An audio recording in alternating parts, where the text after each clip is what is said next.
the dominion of the mind. It is clear that we are to become more and more independent from the mind each time. The mind is certainly a cell, a prison where we are all prisoners. We need to evade that prison if we really want to know what liberty is, that liberty which does not belong to time, that liberty which is not of the mind. Before all else, we should consider the mind as something that is not of the being. Unfortunately, quite identified with the mind, people say, "I am thinking," and they feel themselves being the mind.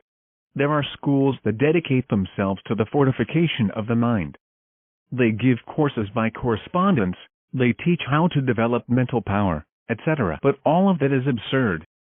It is not the fortification of the bars of the prison which we are in that is indicated. What we need is to destroy those bars in order to know true liberty, which, as I have already said, is not of time. As long as we are in the prison of the intellect, we will not be capable of experiencing true liberty. The mind, in itself, is a very painful prison. No one has been happy with the mind. To date, the first man who is happy with the mind has not been known. The mind makes all creatures unhappy. The happiest moments that we have all had in life have always been in the absence of the mind. They have been for an instant, yes, but which we will not be able to forget in our lifetime. During such a second we have known what happiness is, but the latter has only lasted for a second. The mind does know what happiness is. It is a prison. We need to learn how to dominate the mind, not others' minds, but one's own mind, if we want to become independent of it. It becomes indispensable to learn to see the mind as something that we should dominate, as something that, we can say, we need to tame. Let us remember the Divine Master Jesus entering Jerusalem on his donkey on Palm Sunday. The donkey is the mind which we need to subdue. We should ride the donkey, and not have the donkey ride us. Unfortunately, people are victims of the mind since they do not know how to ride the donkey. The mind is a donkey that is too clumsy, which we need to dominate if we truly want to ride it. During meditation, we should converse with the mind. If a doubt crosses the mind, we should dissect the doubt. When a doubt has been properly studied, when it has been dissected, it does not leave any trace whatsoever in the memory, it disappears. But when a doubt persists, when we want to incessantly combat it, then a conflict is formed. Every doubt is an obstacle for meditation. But it is not by rejecting doubts that we are going to eliminate them, rather it is by dissecting them to see what they hide, that is real. Any doubt which persists in the mind becomes an impediment for meditation. Therefore, we need to analyze, tear to pieces, reduce the doubt to dust, not by fighting it, but by opening it up with the scalpel of self-criticism, by carrying out a rigorous, implacable dissection on it. It is only in this manner that we will come to discover what was important in the doubt, what was real and what was unreal in the doubt. Therefore, doubts sometimes serve to clarify concepts. When one eliminates a doubt through rigorous analysis, when one dissects it, one discovers a truth. From such truth something more profound comes, more knowledge, more wisdom. Wisdom is elaborated on the basis of direct experience, on our own experimenting, on the basis of profound meditation. There are times, I repeat, that we need to converse with the mind, because many times, when we want the mind to be still, when we want the mind to be in silence, it persists in its stubbornness, in its useless chattering, in the struggle of the antitheses. Therefore it is necessary to interrogate the mind, to say to it, "Well, mind, what is it that you want? Well, answer me." If the meditation is profound, a representation can emerge within us. In that representation, in that figure, in that image, is the answer. We should then converse with the mind and make it see the reality of things until we make it realize that its answer is erroneous. Make it realize that its preoccupations are useless and the reason why they are useless. And in the end, the mind remains still, in silence. But, if we notice that illumination does not emerge yet, that the chaotic state, the incoherent confusion with its struggle and incessant chattering still persists within us, then, we have to call the mind to order once again, interrogate it. What is it that you want? What are you looking for? Why do you not leave me in peace? One needs to speak clearly and converse with the mind as if it was a strange individual, for certainly it is a stranger, because it is not of the being. We need to treat it like a strange subject, We need to recriminate it and scold it. The students of advanced Zen are used to the practice of judo, but their psychological judo has not been comprehended by the tourists who arrive in Japan. To see, for example, the monks practicing judo, struggling with one another, it would appear to be a mere physical exercise, but it is not. When they are practicing judo, they are really hardly noticing the physical body. Their struggle is really directed at dominating their own mind. The judo in which they are engaged is against each of their own minds. Therefore, the psychological judo has as objective to subdue the mind, to treat it scientifically, technically, with the object of subduing it. Unfortunately, Westerners see the shell of judo. Of course, as always, superficial and foolish, they took judo as a personal defense and forgot the principles of Zen and Chan, and that has been truly lamentable. It is something similar to what happened with the tarot. It is known that all of ancient wisdom is in the tarot, that all cosmic laws and of nature are in the tarot. For example, an individual who speaks against sexual magic is talking against the 9 arcane of the tarot, and is therefore throwing a horrible karma upon himself.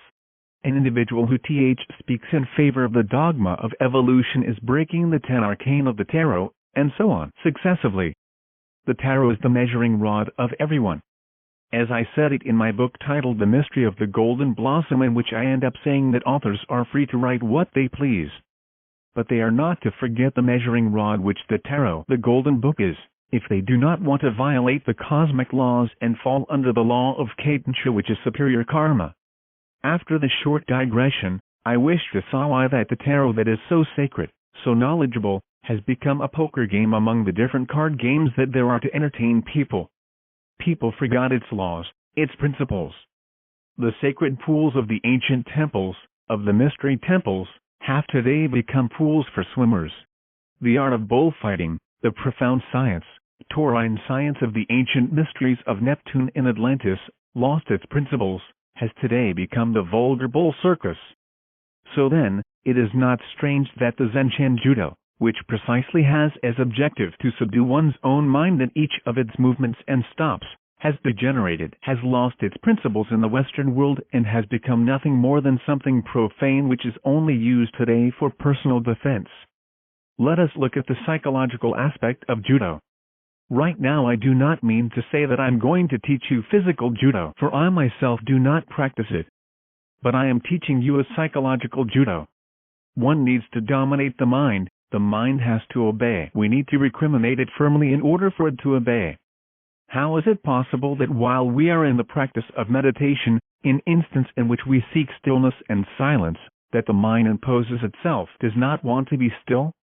We need to know why it does not want to be still. We need to interrogate it, recriminate it, whip it, make it obey. It is a stubborn, clumsy donkey which we have to dominate. Krishnamurti has not taught this, neither has Zen or Chan taught it. This that I am teaching belongs to the second jewel of the yellow dragon, to the second jewel of wisdom. Within the first jewel we can include Zen, but Zen has not explained the second jewel, even when it has the introduction in its psychological judo. The second jewel implies the discipline of the mind, dominating, whipping, scolding it. The mind is an unbearable donkey that we need to tame. Therefore, we need to count on several factors during meditation if we wish to attain the stillness and silence of the mind. We need to study the disorder because it is only in this manner that we can establish order. We need to know what, in us, is attentive, and what, in us, is inattentive. Always, when we enter meditation, our mind is divided into two parts, the part which pays attention, the attentive part, and the inattentive part. It is not on the attentive part that we need to focus attention, but rather, it is precisely on what is inattentive in us. When we enter into meditation, our mind is always divided into two parts, the part that pays attention and the part that does not pay attention. It is not to the attentive part that we have to pay attention, but precisely to what is inattentive in us. When we are able to comprehend in depth what is inattentive in us and study the procedures so that the inattentive becomes attentive, we will have achieved the stillness and silence of the mind. But we have to be wise in meditation, judge ourselves, know what is inattentive in us. We need to make ourselves conscious of that which is inattentive that exists in us. When I say that we should dominate the mind, the one who has to dominate the mind is the essence, the conscience.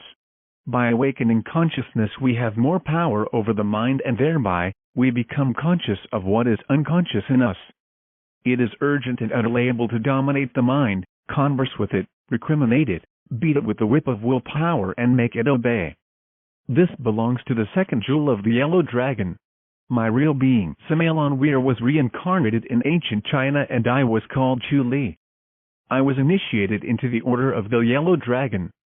I have orders to deliver the 7 jewels of the yellow dragon to whoever awakens consciousness by living the revolution of the dialectic and by achieving integral revolution before all else. We should not become identified with the mind if we truly wish to take the most advantage of the second jewel, because if we feel ourselves being the mind, if I say, I am reasoning, I am thinking, that I am affirming an absurdity and I am not in agreement with the doctrine of the yellow dragon, because the being does not need to think, because the being does not need to reason. The one who reasons is the mind. The being is the being, and the reason of the being is being itself. He is, what has always been, and what will always be. The being is the life which throbs in each atom just as it throbs in each sun. What thinks is not the being, what reasons is not the being. We do not have the entire being incarnated, but we have incarnated a part of the being which is the essence or Buddhata, that part of soul which exists in us, the spiritual, the psychic material. It is necessary for this living essence to impose itself over the mind. What analyzes in us are the is, because the is are but mere forms of the mind, mental forms that we have to disintegrate and reduce to cosmic dust. Let us study something very special in these moments. There could also be the case of someone that dissolves the I, eliminates them. It could also be the case that someone, besides having dissolved the I, fabricates a mental body, because the mental body itself, no matter how perfect it may be, also reasons, also thinks, and the most elevated form of thinking is non-thinking. As long as one thinks, one is not in the most elevated form of thinking. The being does not need to think. He is what has always been and what will always be. Therefore, in synthesis, we need to subdue the mind and interrogate it. We do not need to subdue other people's minds because that is black magic. We do not need to dominate the mind of anyone because that is witchcraft of the worst type. What we need is to subdue our own mind and dominate it. During meditation, I repeat, there are 2 parts, that which is attentive and that which is inattentive.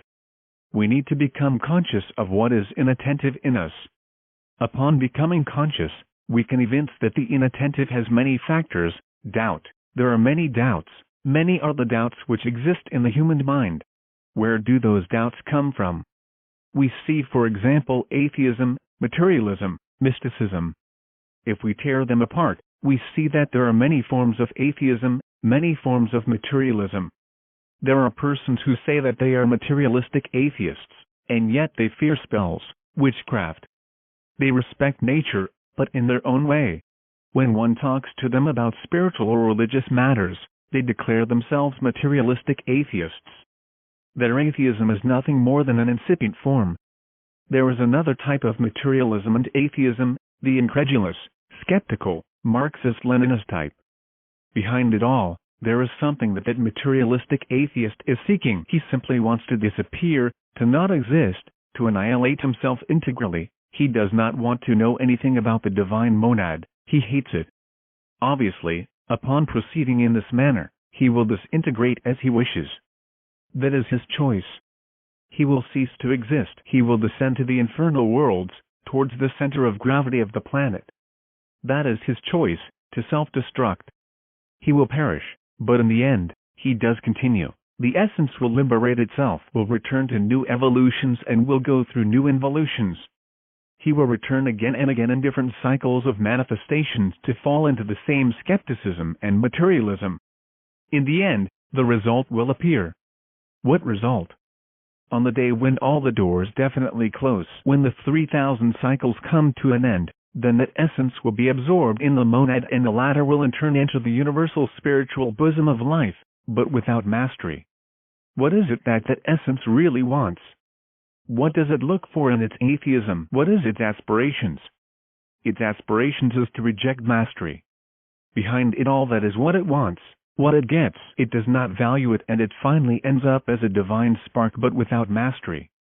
The forms of skepticism are varied. There are people that call themselves Catholic, Apostolic, and Romantic. However, in their expositions they are crudely materialistic and atheists. But they go to Mass every Sunday, go for communion, and confess their sins. This is another form of skepticism.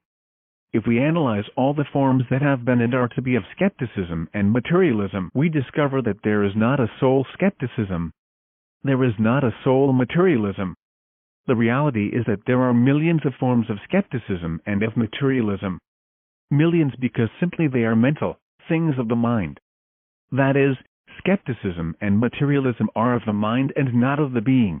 When someone has gone beyond the mind, he has made himself conscious of the truth which is not of time. Obviously, it cannot be materialist nor atheist. He, who has at some time listened to the verb, is beyond time, beyond the mind. Atheism is of the mind, belongs to the mind, that is like a fan. All the forms of materialism and atheism are so many and so varied that they resemble a great fan. What there is that is real is beyond the mind. The atheist and materialist are ignorant. They have never listened to the verb. They have never known the divine word. They have never entered the current of sound. In the mind is where atheism and materialism are gestated. These are forms of the mind, illusory forms that do not have any reality. What is truly real does not belong to the mind. What is certainly real is beyond the mind. To become independent of the mind is important so as to know what is real, not to know it intellectually but to truly experience it. On paying attention to what is inattentive, we can see different forms of skepticism, of incredulity, of doubt, etc. Since seeing any doubt of any type, we have to tear to pieces, submit it to dissection to see what it truly wants. Once we have torn it to pieces totally, doubt disappears without leaving any mark in the mind, without leaving in the memory not even the most insignificant trace. When we observe what is inattentive in us, we also see the struggle of the antitheses in the mind. It is at this point when we have to tear apart those antitheses to see what they have that is true. One should also dissect memories, emotions, desires, and preoccupations which are ignored, which one does not know where they come from or why they come. When we wisely see that there is a need to call the attention of the mind, there is a critical point where one has gotten tired of the mind that does not want to obey in any manner. Then there is no choice but to recriminate it, speak to it forcefully, deal with it face to face, as with a strange and inopportune subject.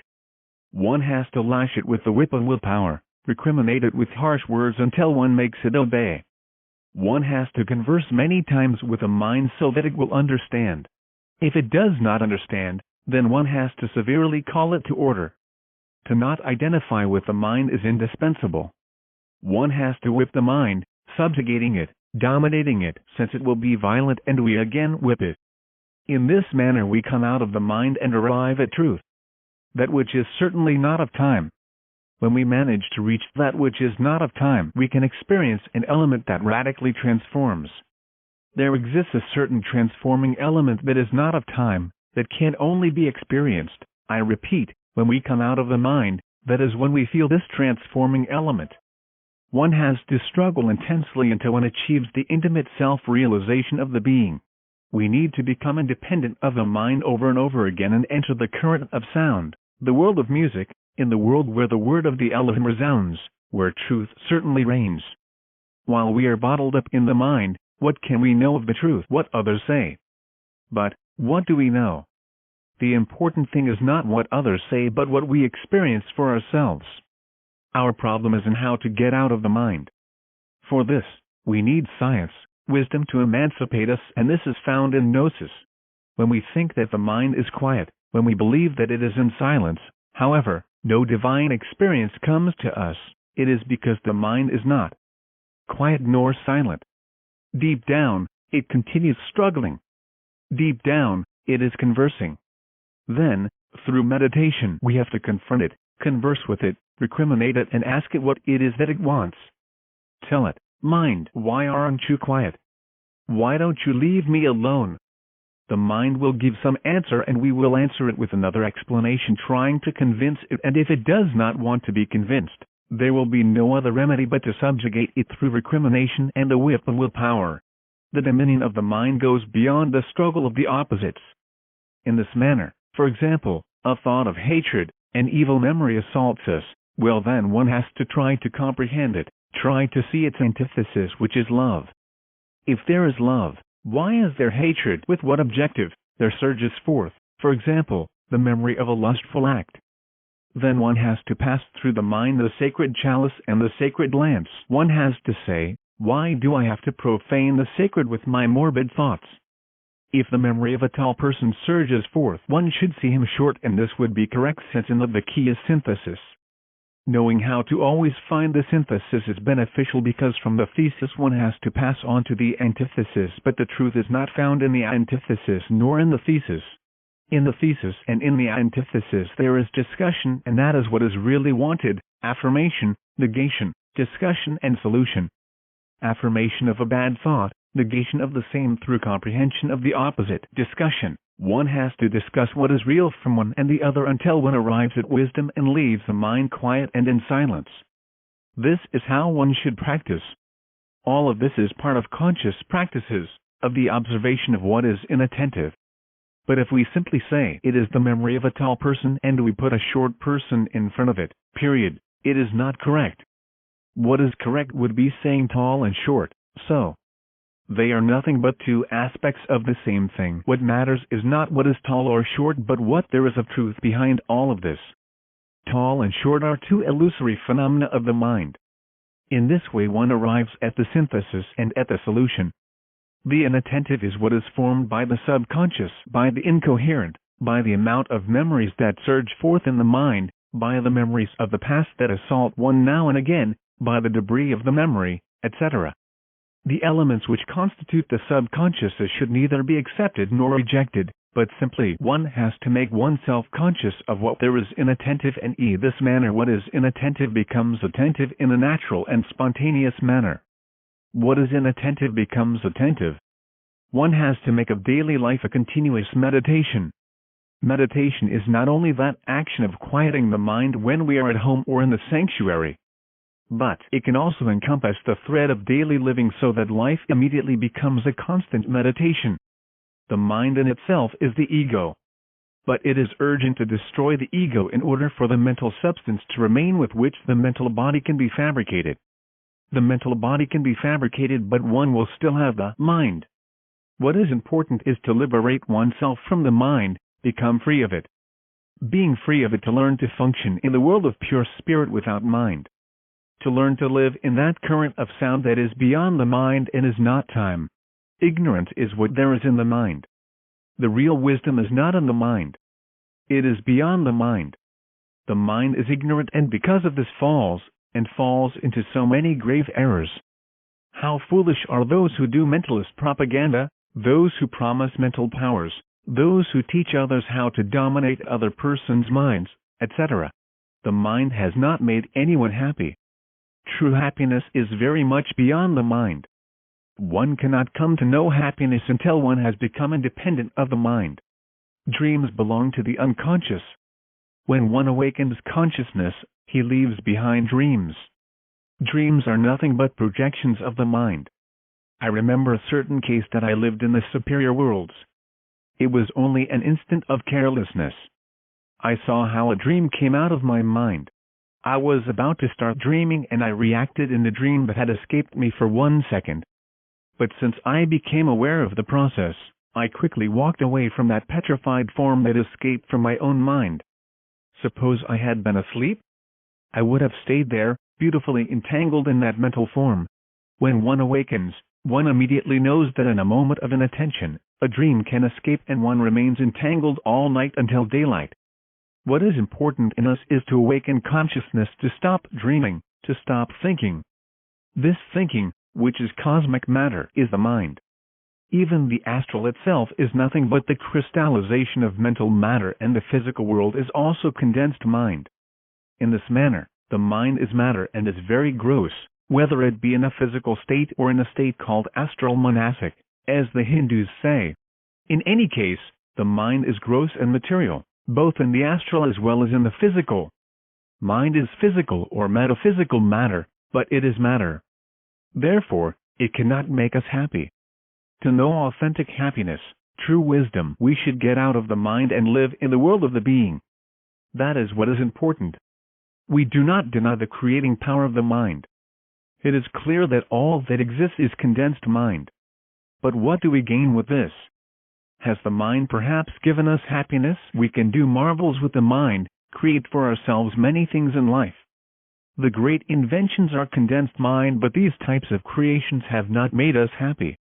What we need is to become independent, to come out of the dungeon of matter, because the mind is matter. We have to come out of matter, live in the role of spirits, as beings, as happy creatures beyond matter. Matter does not make anyone happy. Matter is always gross, although it assumes beautiful forms. It is always painful if what we seek is happiness. If we are looking for authentic happiness, we will not find it in matter but in the spirit. We need to free ourselves of the mind. True happiness comes to us when we come out of the dungeon of the mind. We do not deny that the mind can be the creator of many things, of inventions, of marvels and of prodigious things, but does that give us happiness? Which of us is happy? If one of you is happy, well, let him raise his hand. I would like to meet him.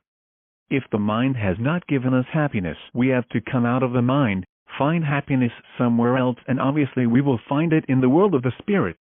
But what we need to know is how to evade the mind, how to free ourselves of the mind. That is the objective of our exercises and studies that I have delivered in the Gnostic books and in this treatise of the revolution of the dialectic.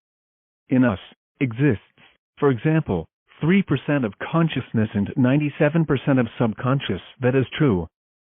So what we have of consciousness should direct itself to what we have of unconscious or subconscious to recriminate it and make it see that it has to become conscious.